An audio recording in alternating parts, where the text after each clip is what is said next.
welcome back. Anyone just joining the series, this is the third episode of me working on this Epiphone 1999 Flying V. Be sure to go back to episode 1, check it out, and definitely watch episode 2 because that's where I really screwed quite a lot of things up, but hey, I managed to get through it. At the end, I did mention that there was an EMG box sat on my desk on top of some other hardware. Yes, it is for this guitar. So I have gone with the EMG 85 in gold. Interest of fairness, I have already opened this box. I needed to check something, but talk about that in a bit. For now, let's pull the pickup out.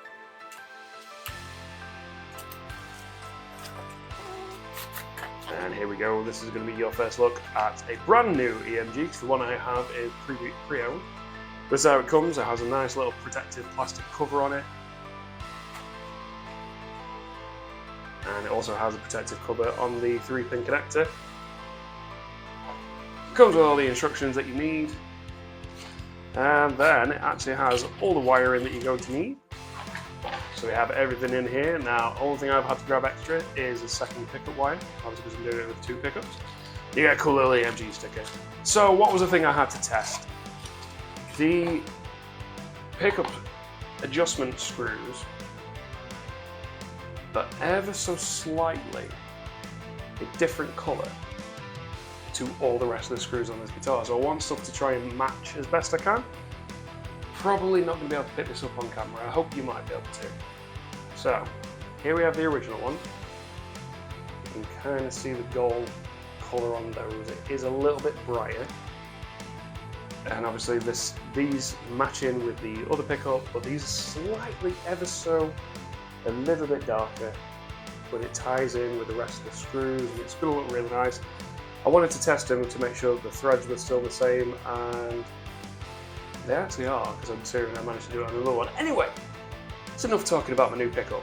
The focus on this video is going to be on the bridge and tailpiece, so let me bring you in closer. Alright then, so we're going to be focusing on this bit here, so the bridge and tailpiece studs. As I said at the beginning of the series, I could just put this bridge on here, but it would really annoy me because I would know that it has chrome inserts and everything else. So the best thing to do is to just remove them and replace them with all the ones that came with the Northwest Guitars bridge. Weird one for you. Watch this. This tailpiece studs, they come straight out. Don't know why, but I'm not complaining because it means I literally can just do this.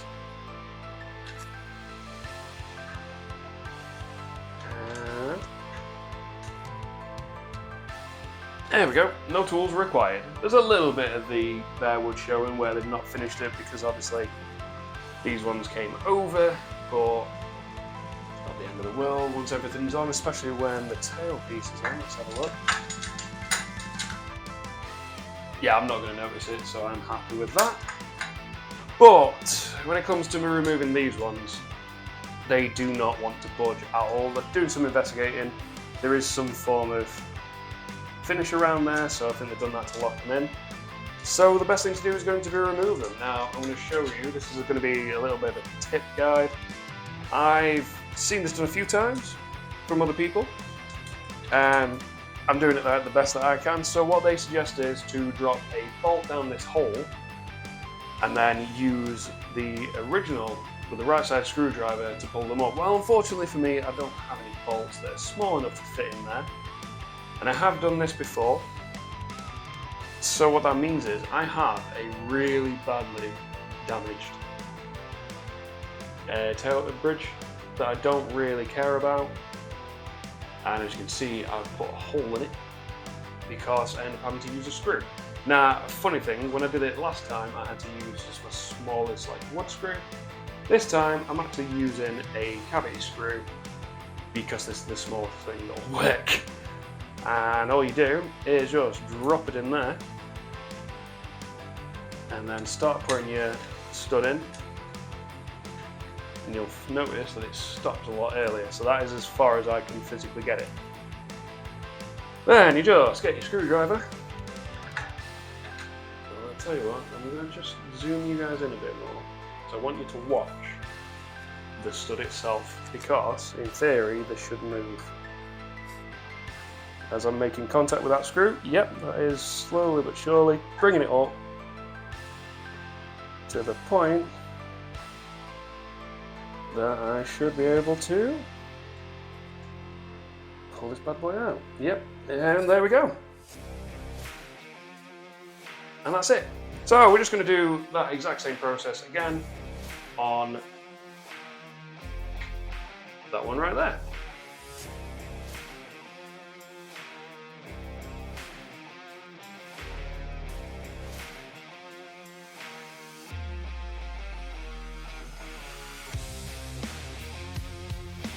So looking at this one, it looks like that was done when after the finish had been put on, whereas these ones completely clean, so I'm not entirely sure why this happened, but anyway, I just want to see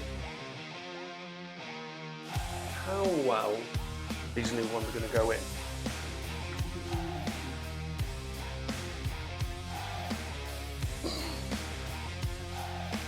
Okay, that's about as far as it'll go.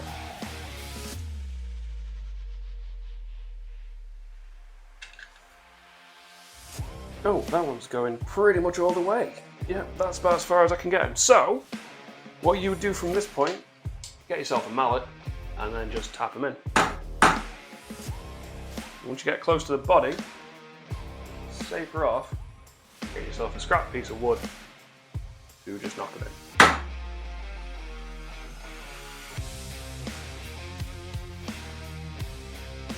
So I only moved it because of it being a set neck. I didn't want to worry about damaging anything in the neck pocket. Anyway, well that, surprisingly, went a lot quicker than I was expecting, guys. So, all that's left, let's put these in.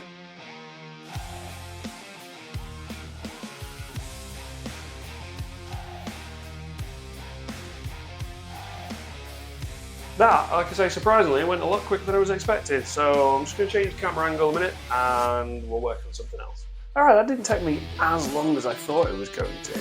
I think it's because I didn't go with the 89 instead, because I'm going to talk to you about that. But we might as well carry on, get the pickup installed and get the rest of the hardware installed.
Alright then, while my soldering iron is warming up, this is going to be the wiring setup I'll be using from the EMG instructions. To make it easier, I use the same colour wires on my switch as the diagram shows. Before I get to soldering anything though, I need to strip back all these wires at both ends.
Alright then, so doing the switch went pretty well. I added some shrink wrap to make life a bit easier. Now I've got to be very mindful of which way I put my switch.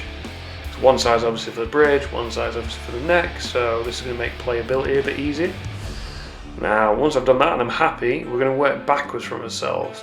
So we're going to work from the output all the way up to the volume. So you use the output cable, put it into the respective terminals as shown on the diagram, add your battery clip, and then that coax cable there goes into the terminal on the tone control, and then from here we daisy chain the tone into the volume, making sure that your arrows are facing up.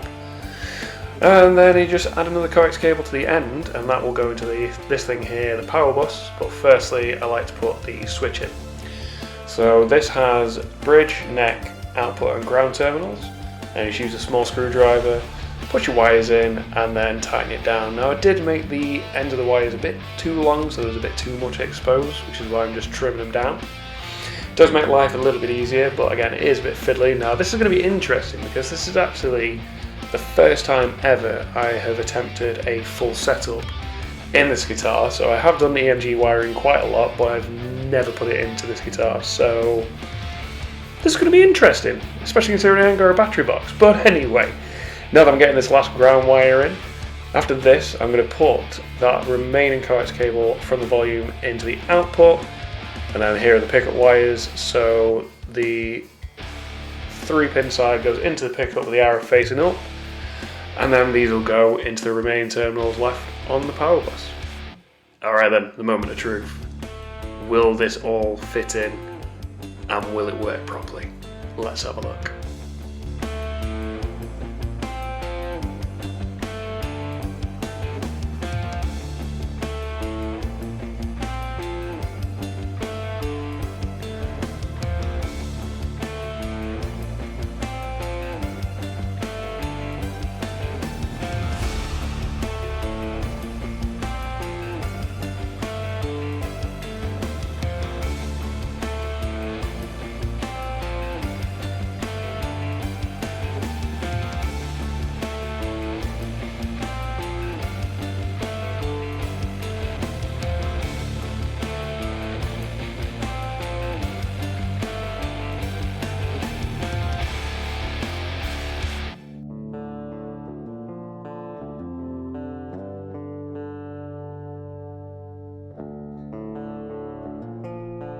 Alright, I'm not going to lie to you guys, this took a lot of finessing, but it's because of how much I've got to fit in. But the battery's up here, and the power bus is just down there. Now, it was a little bit awkward because of the switch, but everything fits now, everything lines up, so we're going to get these screws added and get it secured down.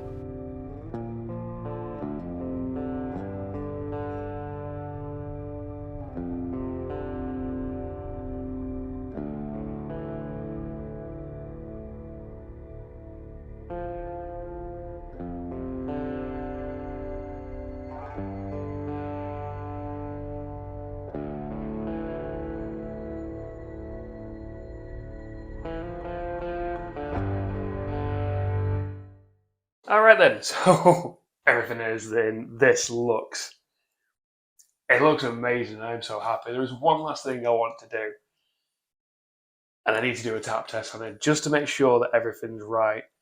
But a future one for you, if you are doing EMG pickups, you can tap test it and make sure your wiring's right without having to have it in the guitar. But anyway, so we have currently got my Line 6 Spider 4 on an acoustic channel. I'm just going to turn the volume up so you guys can hear. So hopefully, you hear that in the background. This cable is a bit on its way out, but anyway. So, pop this in. Dead silence, that's what we like to hear. And we're just going to tap on the pickups, and I'm going to do it very gently because of them being metal, and my past experiences, I have hit them a bit too hard and left dents in them. And with this being brand new, don't really want to do that. So, bridge pickup. I might need the volume turned up a tad.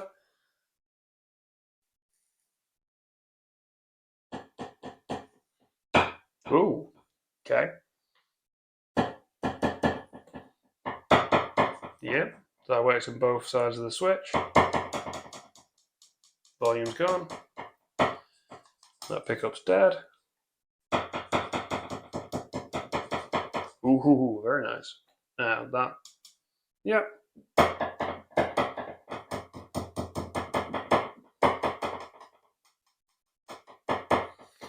Alrighty, so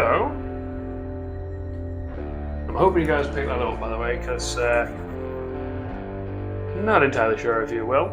Needless to say that this guitar is ready to be strung up, so that is going to be coming in the next episode.